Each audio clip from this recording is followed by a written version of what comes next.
Welcome to the Australian Hiker Podcast, Australia's longest running hiking podcast, downloaded over 1.2 million times worldwide and providing you with an Australian perspective on all things hiking.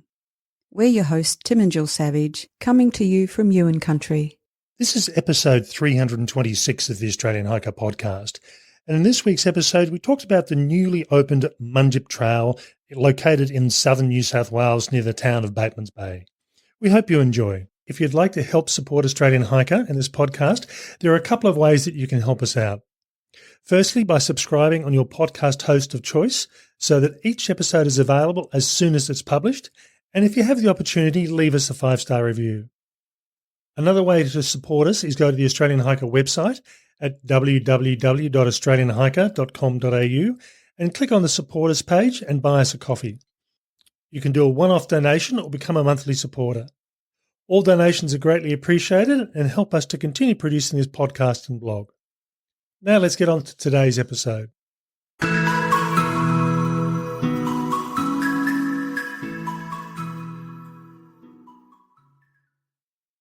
In this week's episode, we bring you a series of on-trail recordings as we go through and do this walk, just to give you an indication of what we thought of it in real time, and hopefully provide a bit of an overview on some recommendations about how to get the best out of this walk.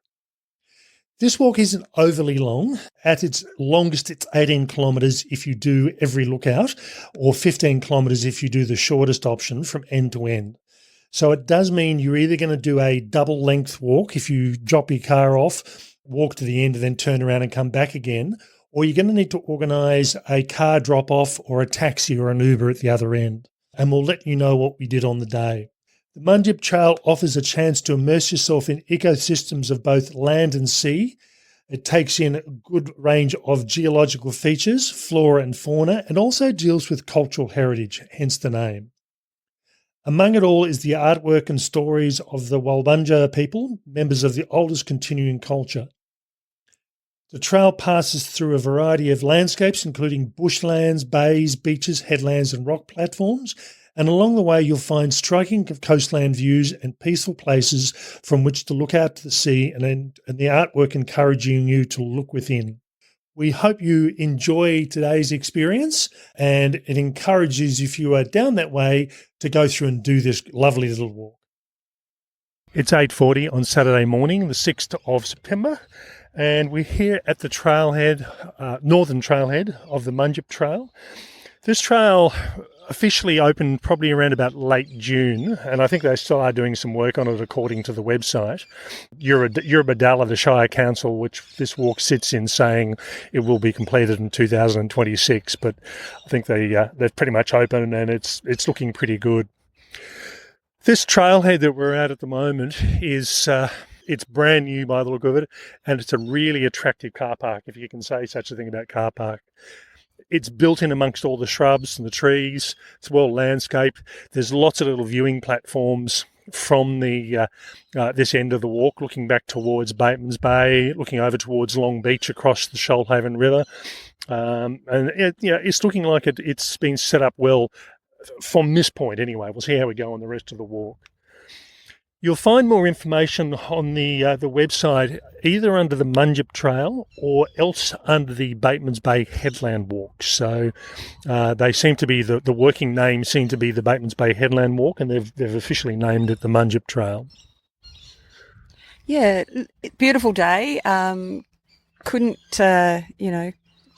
really see any clouds in the sky. You can hear the birds in the background, and we've already discovered there's a couple of walkers who are about to start the trail.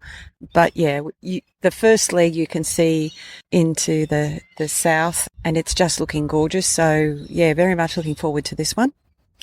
We are leaving our car here and doing the walk. Now, the walk is supposedly between 15 and 18 kilometres, and the reason for the difference is whether you go and do all the headlands at all.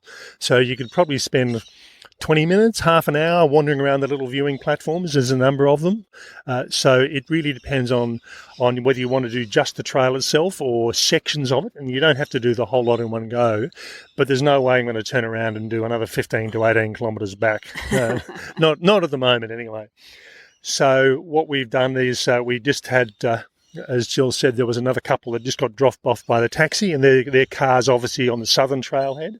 I just grabbed a card off him, and we'll actually give him a call and get a taxi back to our car. We just decided, for whatever reason, just to start north and head south. And it seems to be what people are doing, but there's no particular reason. Although probably means if we're going south, we're not going to be having the sun in our eyes. So it's actually quite high at the moment and very bright. We tried to do this walk probably around about 3 weeks ago, and it was miserable weather.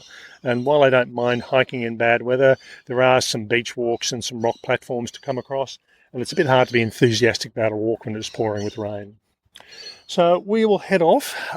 If it's 18 kilometres, I would say probably maximum of 5 hours, depending on how much we dawdle and how much we take photos. But we'll see how we go on the end of the trail. And we will do a series of recordings as we go, just to let you know how we're dealing with it.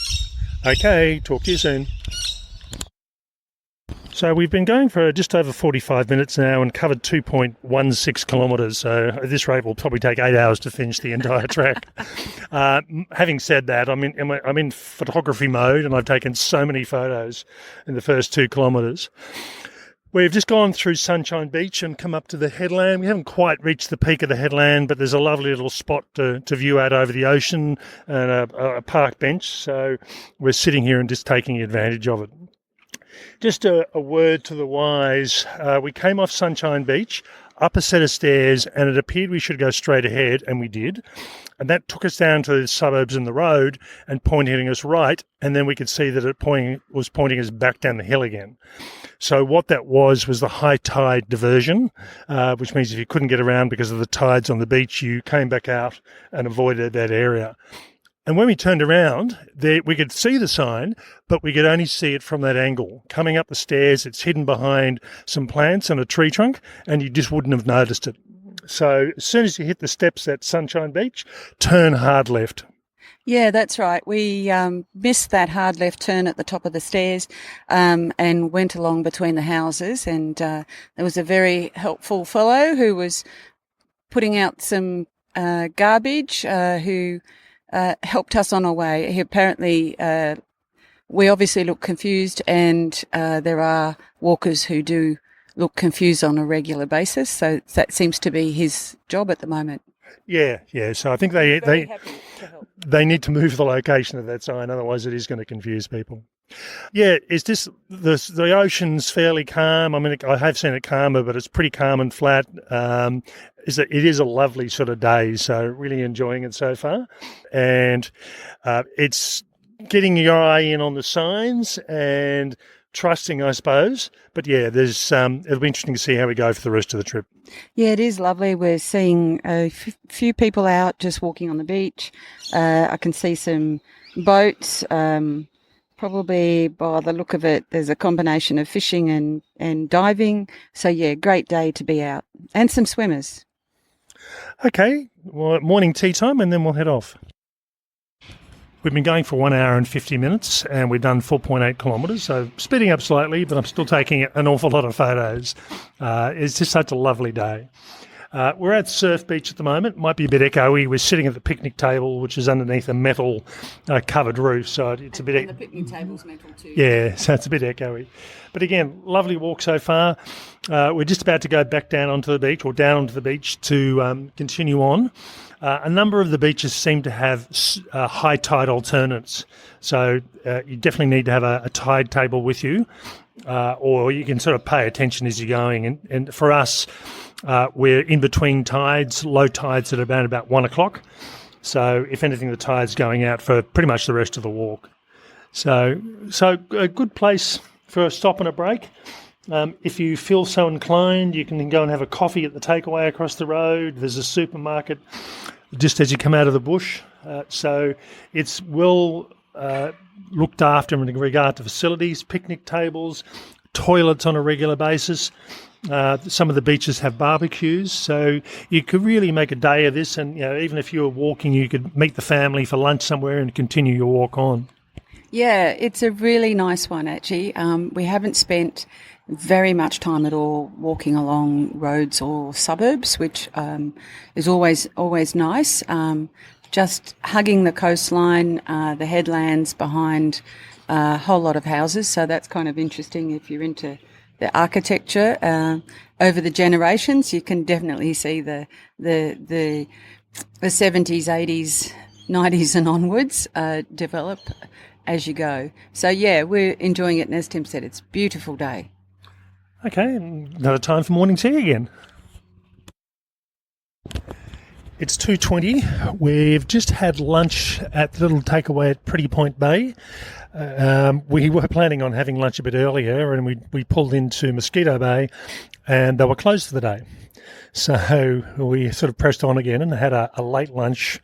We sort of ended up getting the food just before sort of 2 o'clock. Wasn't the plan, but that's the way it worked out. I don't know if you can hear it or not in the background. The wind has come up, so we've tried to find a bit of place out of the wind as best we can. And I suppose this is pretty typical coastal weather, where it's cooler in the morning, it's fairly flat and calm, and then there's the heat changes between the ocean and the land. All of a sudden, the wind becomes onshore. So certainly for the last probably hour and a half, it's been very windy and breezy. Yeah, it's still cloudless sky, so still a beautiful day, but definitely the wind's up a little bit. And because we've been moving and sweating and now we're sitting in the shade, it's a little bit chilly, but that will change as soon as we get moving. Couple of issues we had, and these middle sections of the trail still do need more work, and there's the occasional sign saying under construction, take care. And I think that the difference is with these areas is that the trails are in place, they're still there, they're taking advantage of existing trails which have been there, but they need to put a bit more signage in and do a bit more work. So that'll probably be towards the end of the year, early next year, that they finish that off. And as part of that, we had one walk, and we'll put this in the write-up for this trail, where we thought, hang on a sec, we should be going up onto the headland, and we almost got down to the end of the headland and couldn't find any way up. Turned around and came back, and there was a very badly unmarked trail. It was a bit of rope next to a boat shed that we just walked straight past. So now, when I came back, I thought, oh, there we go. That's a way up, but it wasn't obvious. And I think once we actually got up the top, we connected in with the high tide version, and we were fine. People-wise, I think as far as we are aware, and I'm sure there's probably more, we've come across 3 other couples heading south, and we've come across one couple heading north and a large group, but I don't know if the large group was doing the entire walk because they still had quite a way to go. Yeah, so not many people on the trail. It is the beginning of spring, and there'll be more day walkers or more kind of, local walkers. But as Tim said, not too many doing the whole trail. Probably will change as it gets popular. There were some sections where it was a little bit tricky. Do we go this way or that? But, in large part, I think it's pretty easy. You just, if you stick to the headlands and keep the ocean on your left if you're heading south. Occasionally you'll go down onto the beach and then you'll come back up onto the headland. Almost without exception, we have done the beach walking version, although we just did one just recently. We thought, we'll do the high tide version, and that was fine. I mean, really, it was just more a detour, probably about 400 or 500 metres, and connected us back up again. So it was just interesting to see what that was like. But it means that if the conditions are rough, the tides are really high, and you can't walk along the beaches to get along to where you need to be, you've still got the option of doing this walk, although you'll end up with a tiny bit more walking in through the suburbs. Yeah, and the high tide options, they're pretty well marked and pretty easy to do. So, you can keep going depending on what the weather's like. All right, so depending on how long this walk is, we've got roughly 3.75 kilometres or 1 kilometre. So we'll see how. No, I don't think it's one either. We've still got another. There's a headland we've got to go over, which is probably 500 metres away, and then we've got to go down to the next headland. So I think we really are probably about a couple of kilometres away. We've been doing the walk roughly for about 5 hours now, but I've probably taken more photos today than I've taken in a long time. And again, there's been so much to see, so much to take photos of, and there are so many lookouts on this trail. They are everywhere. So we came across one that said walk out 150 metres, and we looked down and you could see it 15 metres away. So, I think they're still developing it, but still think it's a really good walk. Talk to you later. It's 3:45. We finished the walk around about an hour ago and covered 16.44 kilometres, and took us around about 6 hours and 6 minutes to do it. That includes probably about a 40-minute lunch break. And a couple of morning teas and a few diversions sitting on the very many seats that are along the way. So all up, really good walk. We could have done the lookout point at Mackenzie's Point. We chose not to do that. It was an optional walk, but it was out and back, which was we found a bit annoying. Whereas a lot of the others, you sort of, if you've got a lookout, very short, but this one was sort of 600 metres there, 600 metres back. And we were buggered, so we decided to skip that. But all up, this walk could be between 15 and 18 kilometres, depending on how many lookouts you end up doing. Overall, this is a really good walk. We really enjoyed it. And in all honesty, from our perspective, out of the little coastal walks we've done in southern New South Wales, this is probably the best one, I think. Yeah, I think we're going to create a bit of a challenge with some of the neighbouring shire councils by saying that this one is our preferred one. So in the next section, we're going to go through and talk about the pros and cons of this walk, things to consider, including do you go south, which is the way we travelled, or do you go north? And I think I'm leaning to go towards going north, but we'll explain why. So this next short section will cover why we think we should travel in a particular direction and what you can do to make this walk more enjoyable. Well, I'm not sure that we've talked about the north or the south thing, and there might be a dissenter in the room, Tim. Well, we'll soon find out. Talk to you soon.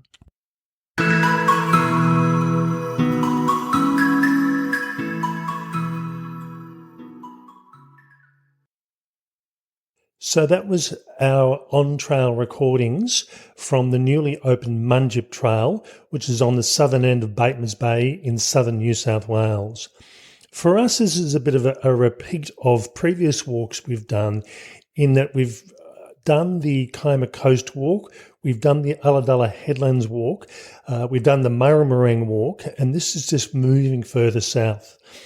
There seems to be a bit of a pattern, and I don't know whether this is deliberate or not, that New South Wales Park Service is building a series of connected walks or interconnected walks, virtually coming down from Sydney all the way south.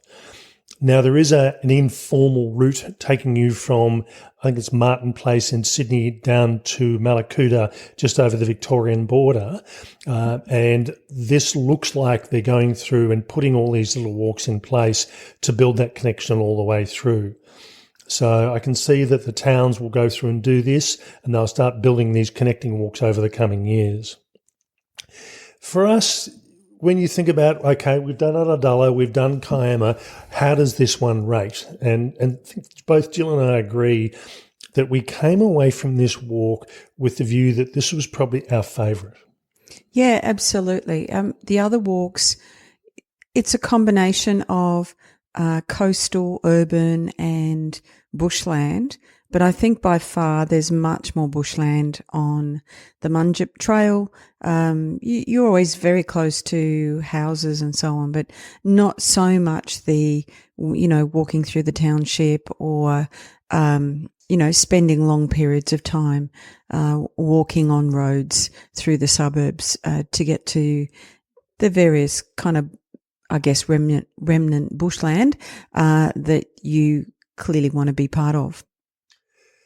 The other thing with this walk as well is that There were a couple of steepish sections, but nothing really difficult.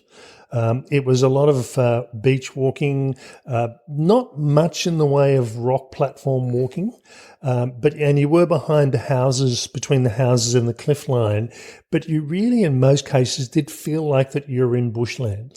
Yes, that's right. There were a couple of very steep ascents that caught us off guard a little bit. We had to stop and sit on one of the many, many, many seats along the way and recover.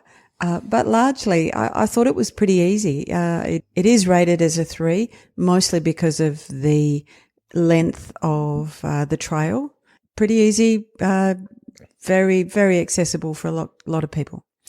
Now, for no particular reason, we decided to start at the Northern Trailhead, and which is based at Observation Point, which is one of the southern headlands just south of Batemans Bay, and finish off at Mackenzie's Beach. Now, it seems to be that's the way people, or the walk was designed to be done.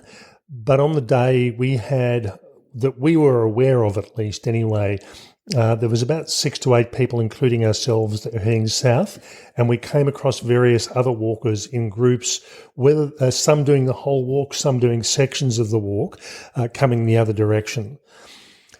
Now, we just, for no particular reason, decided to start at the Northern Trailhead, and we knew that we were, short of wanting to do double the distance in one day, which would have made it quite a long day, we decided that we were going to drop our car off in the north and we'd get a taxi or an Uber back from the Southern Trailhead.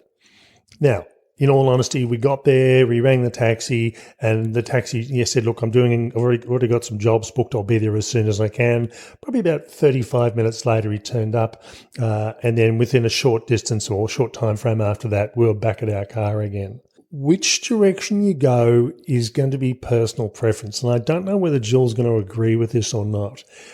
Signage-wise, the walk can be done either direction, so that's not a problem. Would I pick one way or the other? Now, from my perspective, I don't think it would be any more difficult or any easier going one way or the other. But I just felt the Southern Trailhead at Mackenzie's Beach was a bit anticlimactic.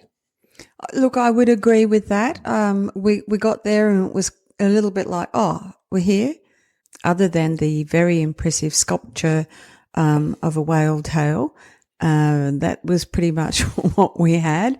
So it would have been nice to kind of go, congratulations, job well done. The observation point trailhead is much more formal, I guess. So from that perspective, I think heading south from observation point kind of leaves you a little bit flat at the end. So heading north and finishing at observation point would be, a little bit more exciting because there was a bit more to see when you got there. I don't know. I just liked the view heading south. So, I'm a little bit torn on this one. And as Tim said, the signage is very good. It didn't make any difference which direction you were going. I was very particular about looking at the signs on both sides, and they were exactly the same. So there wasn't anything lost by going one direction or another. But finishing at Mackenzie's Beach, was perhaps a bit ho-hum. One thing I probably would recommend for this walk, we left our walk and we were going to get a transport back to our car. In hindsight, it would have been good to leave our car where we did, get a taxi down to the end of the trail, and then walk back to the car. So that way we wouldn't actually have to wait in the morning, or wait at the end of the day for the taxi to turn up, because that's when they're really busy. It seems to be the end of the day. But the risk with that is, I know there was a couple that did that. Just as we were about to leave, they had a taxi drop them off. They'd parked their car at the Mackenzie's Beach trailhead in the south, and they were going to walk back to their car. We did see them later in the day, and one of the couple looked like they were physically having a problem. They looked like they had a leg injury. They were travelling very slowly, and admittedly, they probably only had about, maybe 3 kilometres to go, but it would have been a long, slow period. Or alternatively, they could have actually been picked up from a taxi and taken to their car. So, you're going through enough townships there. There is a taxi service available. So, you're coming in and out of various little locations along the coast where it'd be easy for a taxi to pick you up. So have a think about which way you want to go, whether you travel north, whether you travel south. I'd probably recommend working out where you want to finish, drop your car there and get transport back to the other trailhead. Or if you've got a couple of groups going together, do a bit of car share and have a car at each end. Yeah, the other thing is, and we did say this along the way, there are all sorts of places to meet and, connect with family. So you could actually make a day of it. And, if you were with non-hikers, non-walkers, you could meet them at the various points and beaches. There are cafes and barbecues and, play areas. And then there's obviously the beaches themselves. It's, the water temperature was a bit cool when we were doing it. Beautiful day, but water's still a little bit too cool. Having said that, lots of people still swimming. So, if you've got, friends or families who are not into the walking, you could meet them along the way and, they could travel down with you, as it were. The other thing from our perspective is we had planned on getting lunch somewhere along the way. Now, so for us coming south, the first location we came across was Surf Beach. Now, we decided that was a bit too early, and it meant that we would have been having our 10:30-ish sort of lunch, and we thought that was just a tiny bit early. But that would have been a good place to stop for a coffee if you feel like it. There were certainly a lot of people in there having food and coffee and cake and things along the way. And then we had planned on stopping at Mosquito Bay, and we got into Mosquito Bay and there was a sign up on the door saying, "Closed, we're training a new chef for Father's Day."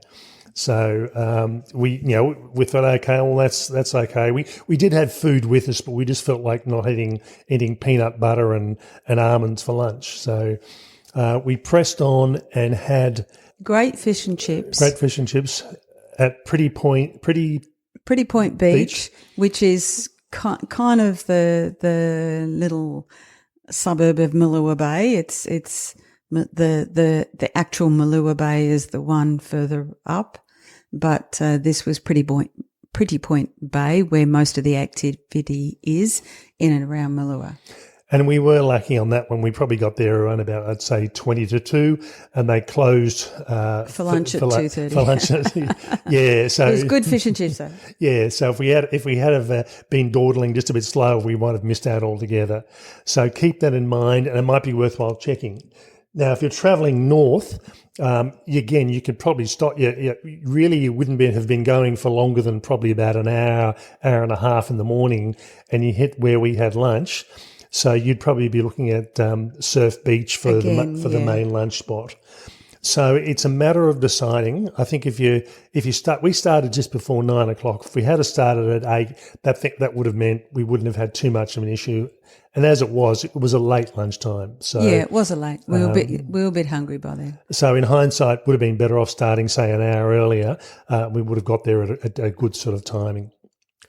Facilities-wise, there are toilets just about at every main beach along the way. There was probably 4 or 5 different toilet blocks. There were some barbecue facilities, but again, the main ones we saw there were probably at around about 2 o'clock in the afternoon or fairly early in the morning after we'd left. So mid-morning. It's just the timing-wise through there. And as Jill said, I've spent a lot of time in this part of the coast. The warmest water in the year is around about April. The coldest water temperatures in the year is around about December. Yes. So, I'm as much as time as I have spent and love being in the ocean, I For me, if I'm going to be swimming in the ocean in a pair of swimmers and without a wetsuit on, it typically has to be close on 30 degrees. Well, that's not going to happen. No, Not in southern Australia. Anyway. Well, it does, but it's summertime and that's about it. So, but again, there's thousands of other people here at that time as well. So, it is worthwhile if the weather's a bit warmer or you like the ocean, no matter what the time of the year. Bring your swimmers and bring a towel with you as you go. Yeah, there are lots and lots and lots of places, and some quite, a few hard to get to. Beaches that most people wouldn't be familiar with, or, perhaps wouldn't even, bother with the drive in or the long walk to the beach. Now, this was a slow walk for us, 6 hours and 6 minutes, and that probably included about a 45-minute lunch. And I did say a couple of morning teas. And a couple of morning teas, yeah. Usually I was expecting to be done by sort of 1 o'clock, not 2:45. But again, we rarely ever take that long for lunch, and we normally just snack along the way. But just to give you an indication, I took 320 photos and videos in the duration of 6 hours. Yeah, I spent a bit of time waiting for Tim to catch up because he just got caught up in the clicking of the camera, I think. Yeah, and it's been a long time since normally for me on a week-long hike, I'll take 800 photos. So for me to take that many photos on a walk that is relatively shortish as far as a long-distance hike's going, it says there was a lot to see. Now, not a lot of wildlife. There wasn't lots of kangaroos and lizards and snakes and anything else around. We did see the occasional bird, but it wasn't really the focus. Really, this walk is all about the coastal views. Very good views. The wildflowers were really nice. And again, this for us is beginning of spring, and it's not really the peak. So it'd be interesting to see what it would have been like in another 2 or 3 or 4 weeks. Oh, yeah. And look, I lost count of the plants that were flowering and the colours, and it was just beautiful. And so, yeah, I reckon a couple of more weeks with this kind of weather, it's going to be stunning. Now, just a couple of things to keep an eye on. In a lot of sections of the walk, you are very close to the edge of a steep cliff. It's not a direct drop, although there are some of those. But if you've got young children with you, you need to pay close attention and not let them go wandering off. Yeah, and there are a few, signs that every now and then, not many, that say there are trip hazards, that you're close to the cliff and so on. But there are very, very few rails. So there is a lot of personal responsibility that you need to take to make sure. And, this is the way we want it to be. We don't want to have, all of these rules and all of these sort of, barriers, stopping us from doing silly things. Let's just not do silly things so that those things don't get put in place. The other thing worth noting as well is this: if you go onto the government's website, the New South Wales government website, it says this trail doesn't open officially until 2026.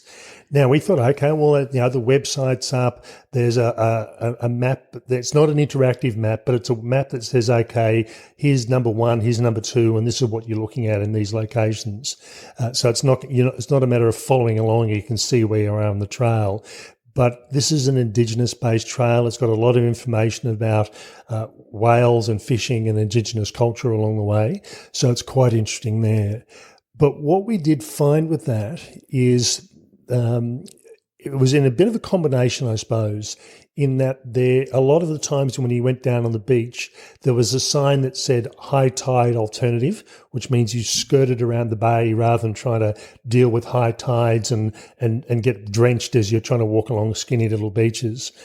But we had one of those in particular where we decided we'll take the beach because it was, low tide for us was 1 o'clock in the afternoon.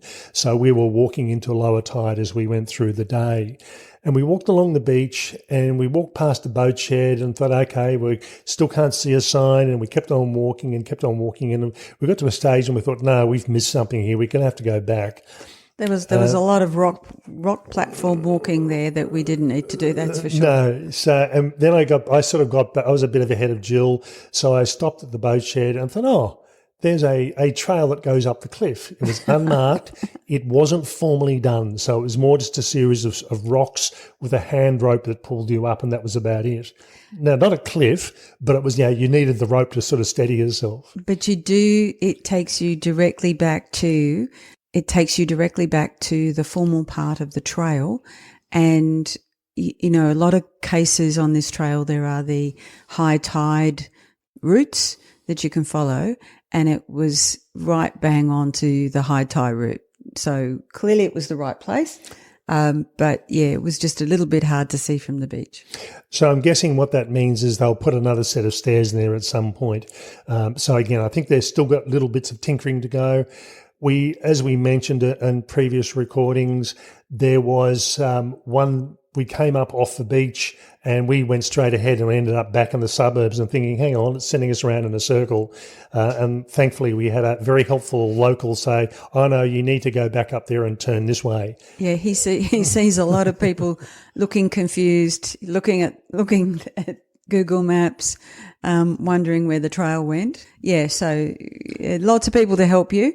But when we got back up, we walked back between the houses and got back to the trail. The signage was very obvious, but probably not in a place that was helpful.